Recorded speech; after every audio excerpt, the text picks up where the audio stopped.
Happy day 4. You need to grab your progress book and a pencil. We are going to turn right to page 14.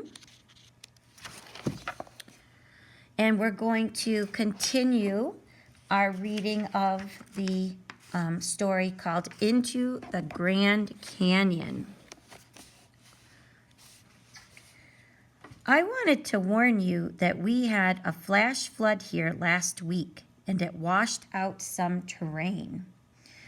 Terrain is the way that the ground looks, and here you can see it's sandy terrain with cacti.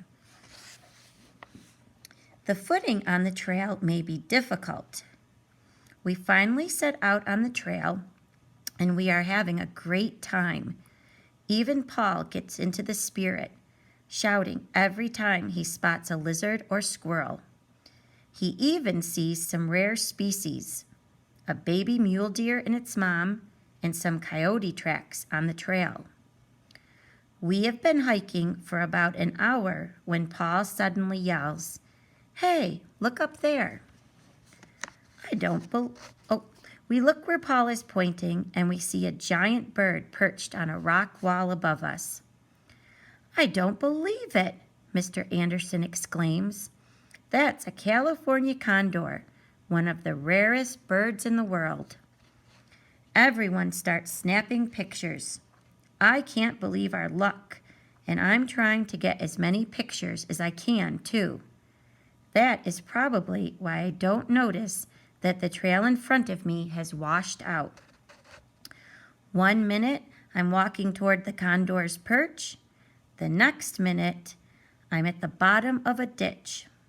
I can't catch my breath, and my left ankle hurts. I hear Paul yell, "Jackson!" and he and Mr. Anderson slide down beside me. "Are you hurt, Jackson?" "My ankle is starting to throb. I'm sorry, Mr. Anderson. I was so busy looking at the condor that I forgot to watch the trail." Page 15, paragraph 27. "Don't worry about that, Jackson. Let's get you on your feet." I try to stand up, but the weight on my ankle is too much. "It's no good, Mr. Anderson. I think it's sprained."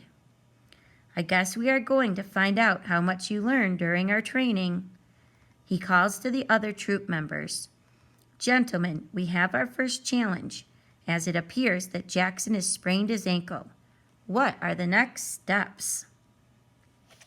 All right, so let's look at the site evidence on page 14. We'll look at A. It says, circle the details in paragraphs 18 through 21 that name the kinds of animals the scouts can see in the Grand Canyon. So, in 18, there's a lizard, a squirrel, a mule deer, coyote, the California condor. Site evidence B, in paragraphs 23 through 26, underline the details that tell how Jackson feels. What inference can you make about Jackson's injuries? Well, you can use Jackson's words and thoughts to make inferences about his injuries. If we look, he says in 23, I can't catch my breath and my left ankle hurts. Then he says, my ankle is starting to throb. That really does go along with a sprained ankle, or it could even mean that he broke his ankle. All right, so what you're going to do on your own on page 15, under the comprehension check, I want you to answer questions 1, 2, and 3.